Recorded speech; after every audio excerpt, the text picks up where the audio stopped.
Hello, I'm Kristen from the Neverending TBR in Kristen's Corner. My hair is crazy.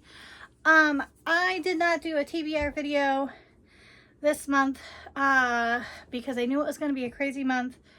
I have other things planned for the channel. And I just wanted to mood read. And one of the things that I had seen was there was ARC August. So advanced readers copies August to get caught up on books that are coming out within the next couple months. I still have my ARC that I'm getting through. I think I'm 40% through the Emirati trials by Lizzie Gale. I'm part of the ARC team, so I want to get that done. What else? I've read a few, so it's probably going to be like a reading wrap up, but also my TBR as I go kind of thing. So, with that in mind, I just finished Good Girl Complex. It was a book. It was a romance, beach read kind of book. Hold on one second. Okay. She was a rich girl. He was a townie guy. And it starts off as a bet for the townie guy to get the rich girl. He ends up falling in love. Rich girl finds out. It's a typical beach read, you know. I sing Skater Boy by Avril Lavigne. when it starts getting into like the motion of it, I just start bobbing my head to the song. But it was good. It was good. So not heart-wrenching or anything like that. What else did I read? I finally read Pestilence. I liked it. I did like it. At the ending, I'm like, he could do that the whole time? And he's just like, no, I'm not going to. But he's one of the four horsemen. He woke up first. I guess everybody's in sleep mode until their time comes, and then they have to go forth and wreak havoc on our planet because we're killing it. And what was her name? Sarah. She draws the short stick, basically, and everybody's trying to kill Pestilence. And she almost does it. What she does to him is just gory.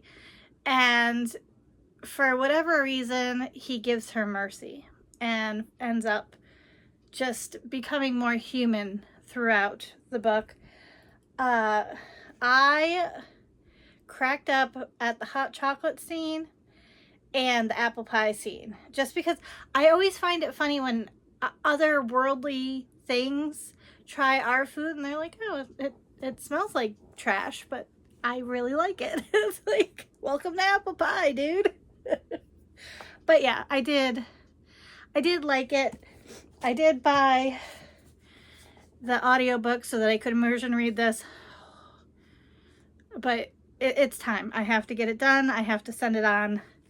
You Must Travel, War. And hopefully I like it, because I really I like the covers, okay? And I kind of need a set. But I know that this one wasn't a favorite in the group. We met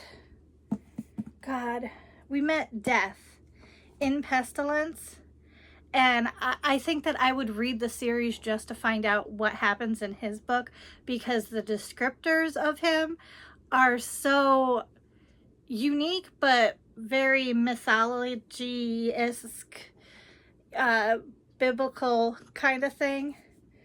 And I think that she did a great job with having religion, folklore, and science blend.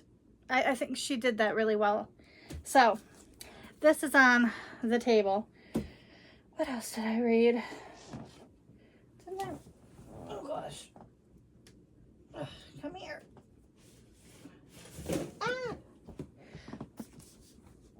finally got this. Did I wrap this up already?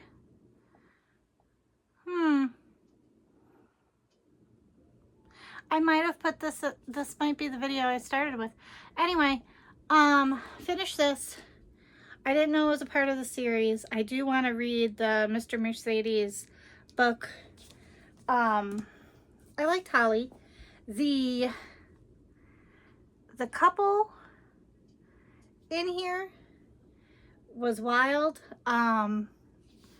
Because I think that that's something that I find fascinating in TV and books and movies is, okay, so you've gone forth and you are a serial on the library, right? And then you make it to your 80s. What do? You know, do you just, you go out on a blaze of glory? Do you, like, what is your goal? Because typically, eventually, hopefully, they get caught and then justice is served either way, whether, you know, somebody takes them out or they take themselves out or the electric chair, whatever. But for the ones that we don't know about that make it through, do they have like a retirement program or, you know? So I thought that that was a really cool conversation that happened in here. The other thing that I liked was this happened during COVID, when COVID was at its peak. And it was, for me, it's always fascinating to see what other jobs did to still find work and still be able to pay bills during that time. Because my family is mostly in the medical field, so they had a job throughout the entire thing. And a lot of the people that I'm friends with here, they were able to either work remotely or whatever because their jobs were hybrid already. But Holly, she's a private investigator. So the whole part of her job is to actually, you know, go out into the wild and find these people and, you know, give closure. And then it also brought up the conversation of people finding people like me. Like, I don't have kids. I don't have anybody to take care of me. So if I lived alone and we were on lockdown, there was no way to know if I got sick, if I was still here. You know what I mean? So when it got safe enough for her to go searching for people, and that possibility was there, you know, so I found that fascinating. I might even change the rating of the book now that I'm thinking of it. But yeah, it was a good mystery. I don't know if it was a thriller, but it was a good mystery. And then how the unaliver comes up with a way to dispose the bodies and things like that. That was interesting. I don't think I'd ever want to live in Stephen King's mind, ever. Because, like, could you imagine just being woken up one, you know, I think this is how I'd get rid of a body, you know?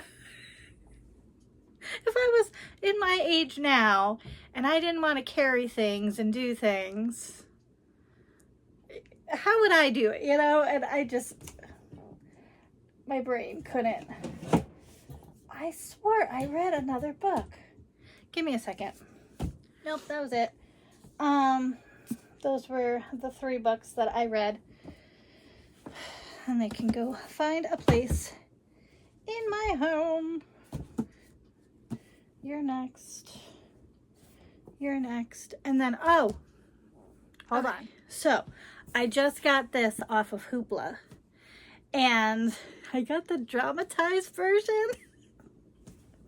I don't know if I can do it. I'm going to try.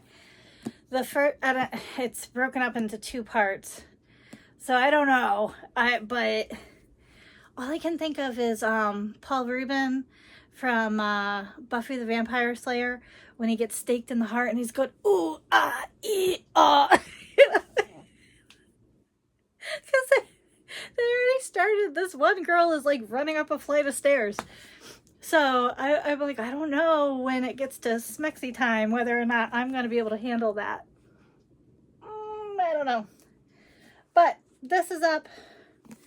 And then Hoopla's being really weird. Books I was able to get before, I'm not able to get now. I don't know what happened.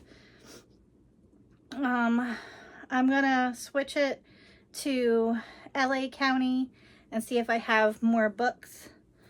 But I don't know what happened. But yeah, I'm trying to immersion read as much as I can of my physical books. And hopefully go on a buying ban. It's gonna be so hard. I already pre-ordered Taurus Season, so that's already coming. And then I have Book of the Month, so that's already coming. You know, it's a slippery slope. And then I have almost 20 bucks in Pango books. That's, you know, whispering, come back. Make a cart. Hit purchase. But yeah. So that's what I'm trying to do, is work on my physical copies and knock out some of these books, and then just mood read as I pick up a book, see if I can find the audiobook or read them. But you know, it helps. Immersion reading. Sorry, little brow is doing something.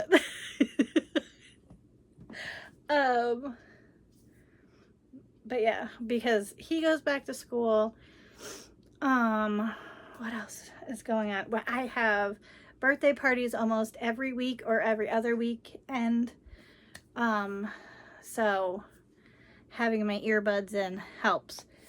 But yeah, let's see how this is, because I'm already laughing. But I'm hoping I like it. Because a lot of my friends love these books, and I'm hoping I like it. I was just told that it's like a CW show rather than a serious book, which I don't really do serious, okay?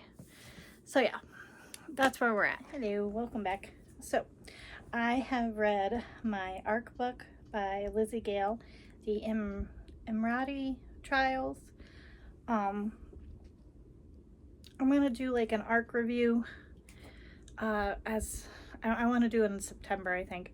But I really like the book. I wasn't sure because the beginning I was having a hard time with the female main character. There were some other things that I was just like, okay, where are we going? But once she started world building and we got out of the forest, it was just go. And it was, the fight scenes, the action scenes were very well done. Like you could see it almost like a movie. And then the ending gutted me. Oh my God.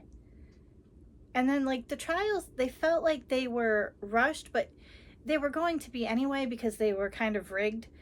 And you find out why. But the ending, oh my God. I was like, no. So I think the next book is going to be in the male main character's point of view. But oh my God, the ending, I was just like, oh my God, what do I do? So I wrote to the ARC community for the author, and then I did my review and I did my thing, and I did good. And then now I am halfway done through 2 books. I'm halfway through War. I don't like it as much as Pestilence so far.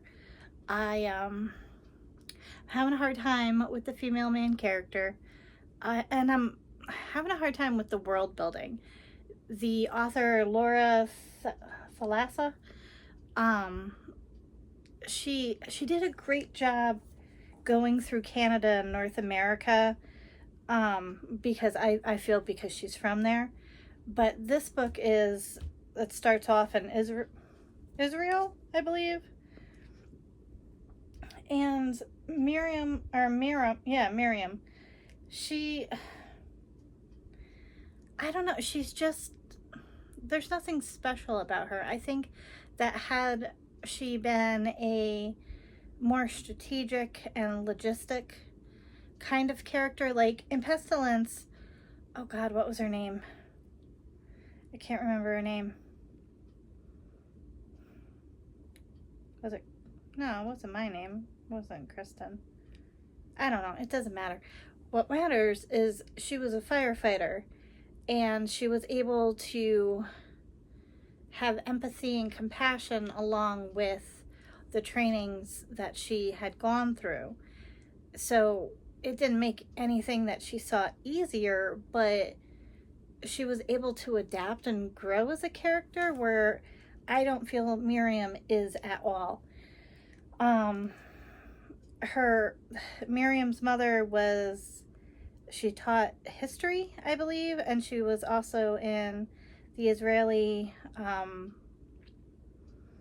army or some kind of armed forces, because everyone was supposed to be part of it. But and so the mother had more training than she did, and she learned from the mother, but she doesn't use it towards anything. And I feel like she's saved more than she's saving herself. And I feel that anybody that is going to, you know, be the other side of war, it should match him at some point. And I just feel like they're not matched. And I don't know whether it's to give him more humanity and to teach him empathy, and I don't know. I don't know. I like him as a character because he makes sense. I mean, from mythology all the way through different religions where war is the horseman, he is what his character has been portrayed in other works, written work. But she just, I don't vibe with Miriam at all. Like, she tries to seduce him, but instead she thinks that it's negotiating, but she's really just selling herself in order to get what she wants, and she has no say in it. And then the other part of me is like, I've read so many end of the world, or if everything goes to crap and you are sectioned off, how do you survive, like survivalist kind of books in the last 2 years. So it's weird for me is war has woken up 12 or 13 years after Pestilence put his power to sleep, basically. And for some reason, like, guns don't work anymore, they backfire. So I'm like, okay, fine, but you're in Israel and there's all these deserts and things like that. There's things hidden there from history, just from all the wars that we've had there. You're telling me that none of these guys have come up, either whether they're trying to save themselves or war's horde of warriors, nobody's come across like nuclear bombs and things that are hidden there? Like, that doesn't make any sense to me. And that they're not able to power up things with solar power and things like that. Yes, when the Horsemen came down, the grids went down, but they've had almost, over a decade to rebuild. So why isn't that in this book? And that's one of my biggest pet peeves. The author went more Mad Max and like war is more like Khal Drogo than, I don't know, just it doesn't work. And I feel like I've been spoiled, watching and reading all of these end of the world things, and then you have the superhero movies where we've had Endgame and things like that, where you have to adapt, and they had the time to adapt and they're not. So I don't know. I'm gonna finish so that I can finally send this back to Steph so Steph can have her book back. And then I am halfway through Fourth Wing. So far, the dramatized version of this isn't that bad. When they fall off of stuff, they sound like Goofy, though. But so far, I'm liking it. I love the dragons. I get the hype. It is a CW TV show, made for TV kind of book. It's not that deep, but the dragons are hilarious. Oh my god. Is it Taryn or Tarn? Taryn, I think, is his name. He's fantastic. So I will be finishing it. I don't know if I'll be going right on to the next one, but so far so good. And then I got my 3 things from Everand, so I already got 2 books from there so that I can get some of my book club books done after these are done. And yeah, we're moving along. All right, so I just finished Not Quite Dead Yet. I don't own the physical copy yet, but it is Holly Jackson's transition into adult thrillers. I thought it was fantastic. I gave it 5 stars. Only because I was hoping for a different ending. I didn't get the ending I wanted, and the ending gutted me. Like, it was just, I don't know, it was rough. And the whole premise is this woman had a traumatic family event happen when she was like 10 years old. She had a family member that had passed on, and then for the last 17 years it's been following her, throughout her life. And she comes home one night and gets attacked in her home and wakes up in the hospital, and the hospital staff is like, hey, we can have you go for surgery, don't know if you're gonna make it, or you have about a week to before this thing takes you out. So she decides to go for the latter because she's like, I want to know who tried to unalive me. I need to know. I need to know why I was targeted. What did I do to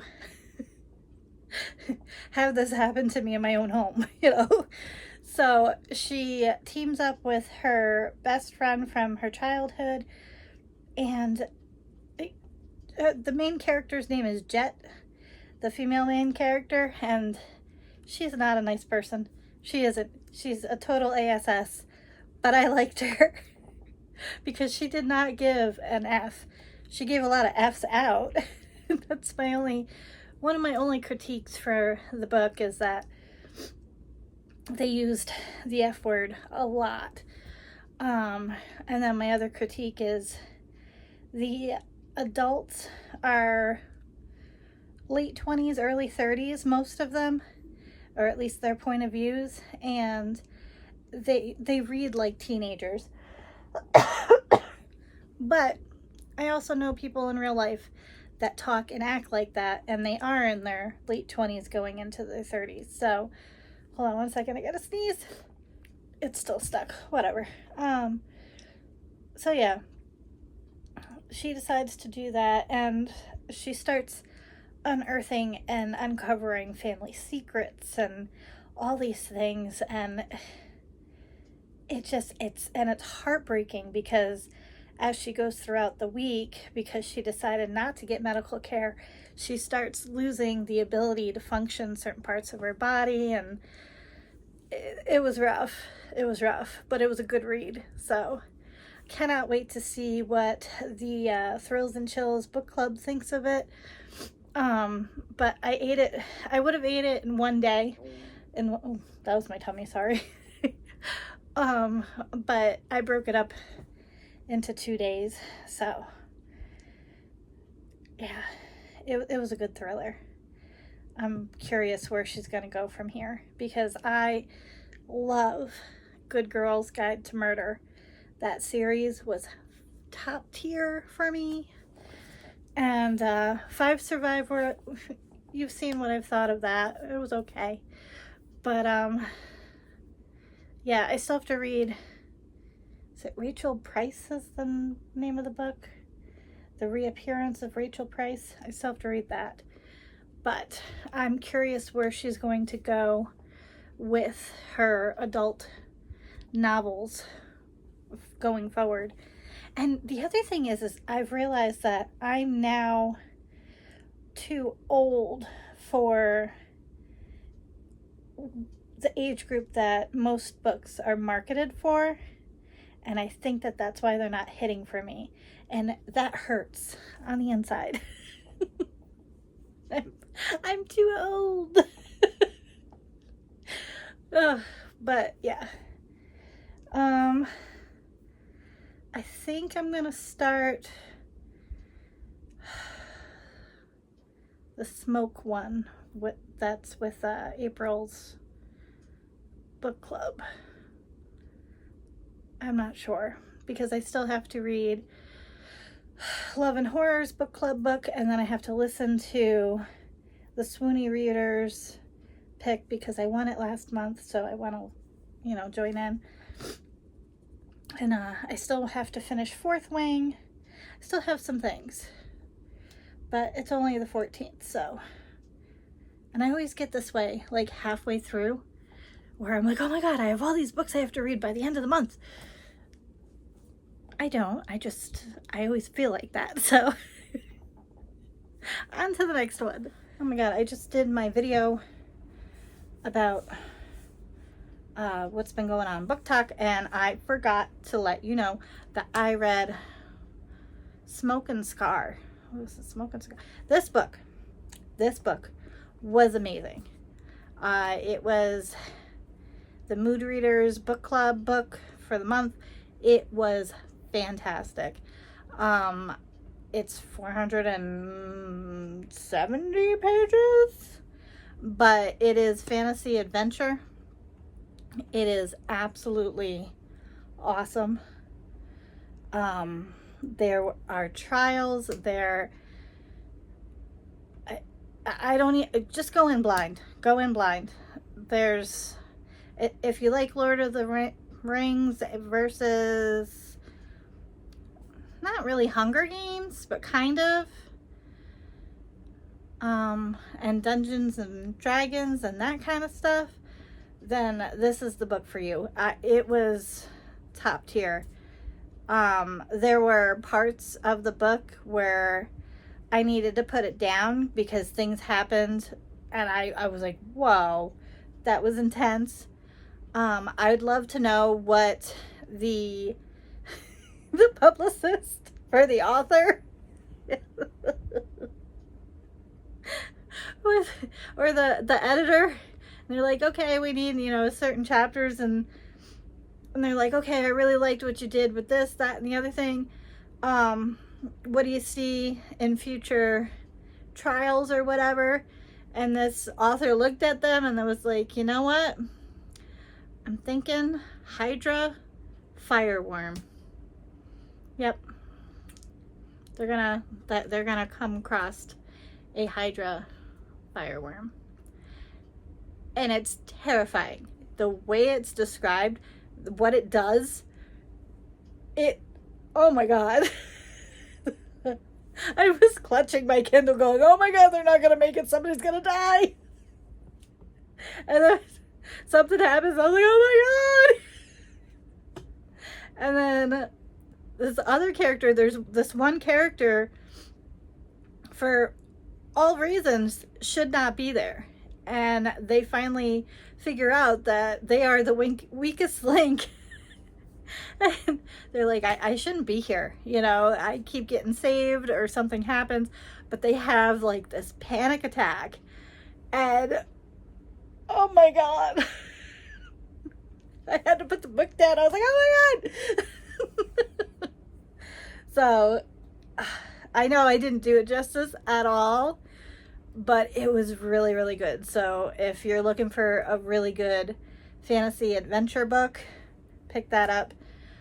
I am almost done reading Scarred. Where did I put it? Hold on. Okay, so Scarred. Emily McIntyre, or McIntyre? I don't know. She wrote Hooked, which was a Peter Pan retelling. This is supposed to be a Lion King retelling. A lot of people don't like this book, but I don't think that they realize that Lion King was Disney's version of Hamlet. So there are a lot of nods to the original play in this. And I think that that's why they don't like the twist in it. But I don't like Shakespeare, but I do enjoy how she's doing it. I'm curious how she's going to tie it together. I like the fact that there are two traitors in this rather than just Scar. And I like the fact that they brought the Mad King back from Hamlet. So, yeah. Almost done with that. And then I started, Was I Ever Here? Or Was I Even Here? This one. I don't understand where we're going with it yet. I'm only a couple chapters in, so I'll be back to talk about it afterwards. And then I still have to listen to the Swoony Reader's book, Curvy Something. This one. I still have to do that. So, I'll be back. I wanted to hop on while I was thinking of it. I am almost halfway through Curvy Girl Summer. I'm trying to get it done before Swoony Readers have the live show. Here's the thing. I like it. I like how real it is. I like how real it is and how it shows not only how crazy dating for women and men are, you know, that just the idea of dating after 25 is rough. Because I feel that as you get up to 25, it's like, oh, what we can have together, what we did do together, you know, what that next step kind of thing. And I feel like after 25 into your 30s, definitely when you're going into your 40s, you start dating these people and it's like, who hurt you? You right? And it's, everybody's got their baggage and whatever. So add your age with your body type and what you've been through. Like, there's a lot of single moms. Their body's been through a lot. And just some of the profiles are just nasty. It's tough, and on both sides of the spectrum, not just men and not just women. I don't know. So I like that part of it. I feel like Aaliyah is very, very spoiled, in my opinion. Like, so here's the thing. Like, so she goes to this bar to meet her coworker's nephew. And the date doesn't go well, and the bartender's there, and he's like, hey, it's tough out there. I'd rather you meet somebody in a safe space. And he talks her into joining a dating app, and she does what most women do. You know, men want to know, what do you want? So some women, like myself, will write a good, this is who I am. So it's up front and center. But the bartender Ahmad is like, most people don't read that far. They see the picture, they see a cute caption, whatever, and then they swipe, and then they go from there. So he's like, why don't you have your dates here so that I can help? And supposedly he's married. I think something happened to the wife. I haven't gotten that far. But here we are. We're almost going into 4 dates in, right? And each time it's like escalating for Aaliyah.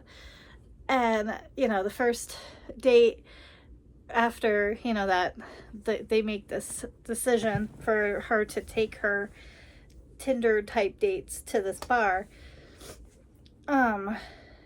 you find out about the dude that wasn't in his profile. And I like the fact that she sticks to her guns. She has her boundaries. She knows what she wants. And I think that that's a huge conversation that women that know what they want are considered problematic. And it's like, but we're not. We know what we want and we don't want to settle. So then we always feel that.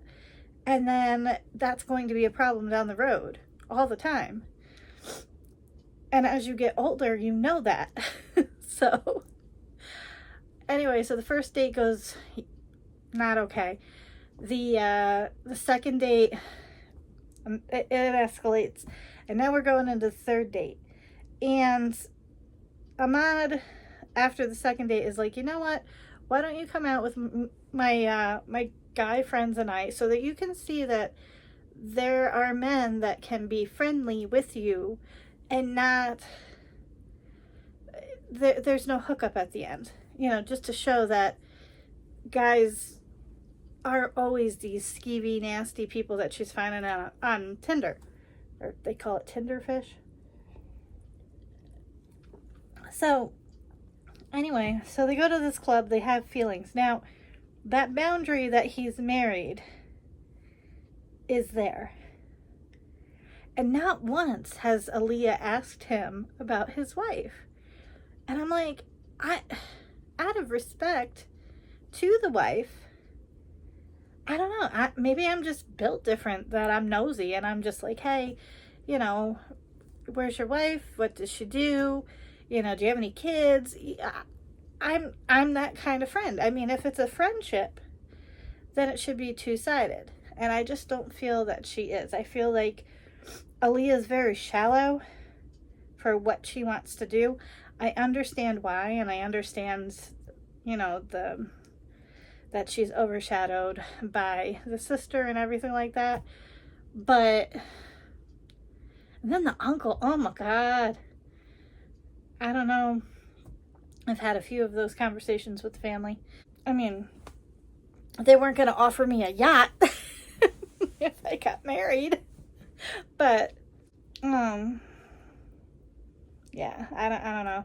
So, like, I like the book a lot, but I have to take it in spurts because it either starts to sound very whiny or it starts to, I don't know. Like, I like the best friend, and I like the fact that the best friend is trying to make her step out of her comfort zone. But I don't know. I just see Ahmad calling her out at some point. And I think that's going to be one of the breakups of these guys. But I don't know. And her birthday's coming soon. So it's going to come to a head at some point. But yeah, I'm listening, and some of the stuff is funny as heck, man. Absolutely funny. And especially the best friend scenes, like that, they're awesome. So I'm curious how Aaliyah's gonna grow as a person and a character by the end of the book. So that's where I'm at. Alright, I got some time while I'm waiting for the little bro. So I finished Curvy Girl Summer. I gave it a 3. I put it in the chat because I was in the chat for the discussion, and I just felt that it could have been a novella. There are scenes that are going to live rent-free forever, but it kind of dragged at parts for me. So, I don't know. It wasn't my favorite. I guess Nina gets a novella or something soon, so I might check it out because I like her style of writing. It was drawn out.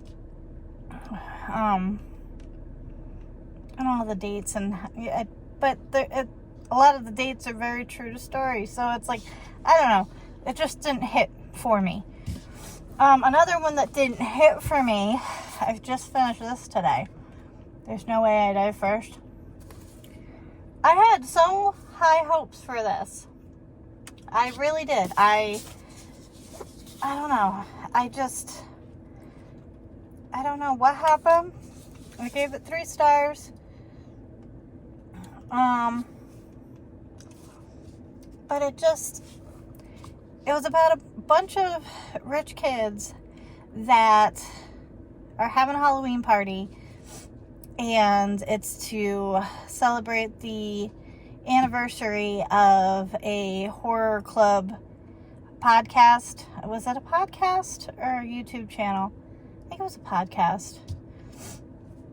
Anywho, they all come from rich families and they're very privileged. And the entertainment of the night is that they are supposed to play hide and seek with a killer clown. And the dude shows up and does what he was hired to do, but not what he was hired to do. And my biggest beef with it was like, just pick a niche. Like, there was a lot of political and conversations about race, which I understand needs to be in BIPOC. It should be in all literature, but it's in a lot of BIPOC literature. But it was like horror gore, activism, and it's still really hard for my family. And then chase scene, horror gore, and then this preachy, like, last bit. It just, pick a niche. If you wanted it to be like The Purge, make it be like The Purge. I don't know. It like I said, it didn't hit right. The other thing for me is, I don't know whether it's the survivalist in me, even though I am fluffy, I can't run. I don't know. Zombie apocalypse, I'm gone. Stage 1, I'm out. But the first kid that gets taken out, and they realize that it's not a joke, that it's the real thing, and the clown has a thing similar to a pew pew, and there's like 9 of them, and they live in this rich house. You're telling me that there's nothing you can throw at this dude to at least stun him so somebody can knock him out?